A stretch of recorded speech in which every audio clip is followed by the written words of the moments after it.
there's definitely some recommendations for screening. And I would say this, if you're looking at the complication of dysrhythmias or irregular heart rhythms, there's not a lot of screening that we can do. But if we know someone's at risk, we keep their electrolytes higher. And that's actually in the recommendations for giving a drug like arsenic. So I always say to patients, it never is bad to have your potassium and your magnesium well above the normal or in the high normal range, because that reduces risks. I think screening after exposure varies from one regimen to another. There are some patients, perhaps an older woman with diabetes and heart disease, where we might do screening as early as months to 2 years after therapy, and someone else we may not start until the more common late occurrence of 10 to 12 years.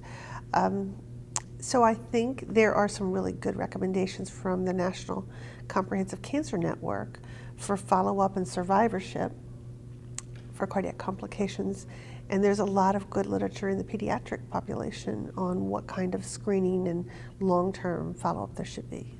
When we know that there's drugs that can cause cardiotoxicity, we will evaluate them baseline. Where do they stand with that? So they would be sent for certain type of tests like a MUGA scan, or an echocardiogram to be evaluated. So where do they stand at the beginning of treatment, especially if we're giving them a drug that we know will cause problems. A MUGA scan is looking at the heart and also looking at the ejection fraction, how much blood is being pushed out. So an ejection fraction of 55% or higher is really what we're looking for.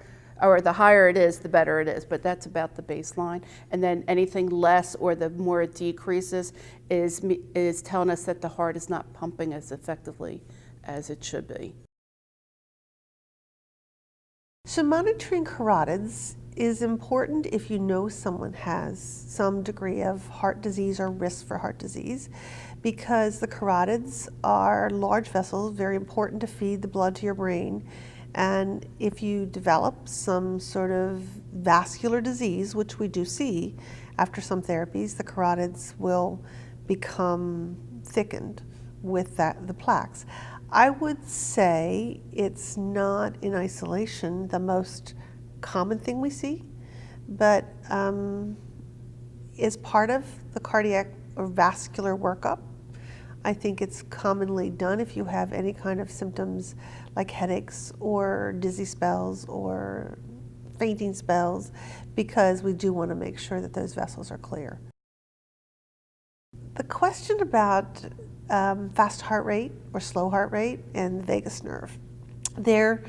If you have cancers that involve the stomach or just above the stomach and the esophagus, the vagus nerve runs along that area.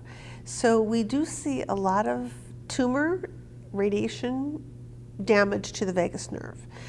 We also could see with certain surgical procedures damage to the vagus nerve. When you have damage to that particular nerve, for life you're going to have problems with a fast heart rate and high blood pressure. It's not something everybody experiences, but I tell people that it should certainly be monitored and assessed if someone has had surgery in that region particularly. There are many heart rhythm disturbances that aren't related to the vagus nerve, but may be related to hormones, that may be related to fluid balance. And so anytime you can feel your heart, that probably is something that needs to be looked into by an expert. Not every therapy places you at risk, and sometimes the therapies that place you at risk for cardiac complications are not obvious. So it may be certain combinations of drugs, and it may not be the cardiotoxic drug. So my tips for patients would be, always think about, we don't want you to have a secondary heart problem or die of heart disease when you've managed to survive cancer. That would be just horrible. So lead your healthy lifestyle, avoiding smoking, managing weight, and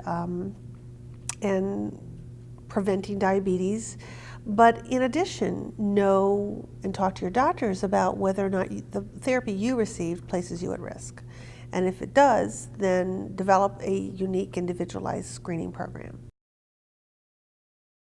There's some very good evidence, and there's an ongoing study looking at special anti-blood pressure medicines called ACE inhibitors in people who've been exposed to drugs that cause heart failure.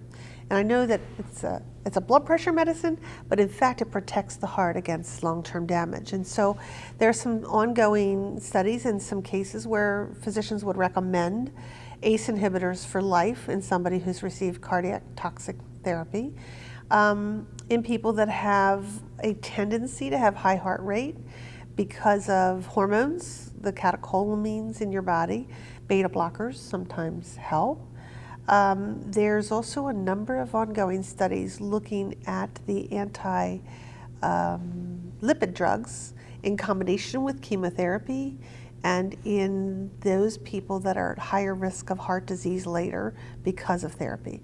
So for instance, if I have someone that I have to radiate a portion of their heart, we may put them on a lipid-lowering drug even if they haven't had an event. If you've had a stroke, you go on a lipid-lowering drug for life. So I think that we've only touched the tip of the iceberg on where we're going to be in 10 years. And I think if I were to offer a piece of advice to any cancer survivor, you should really have a care plan for that survivorship trajectory. And it should include some advice to you about your heart and what they think that risk will be.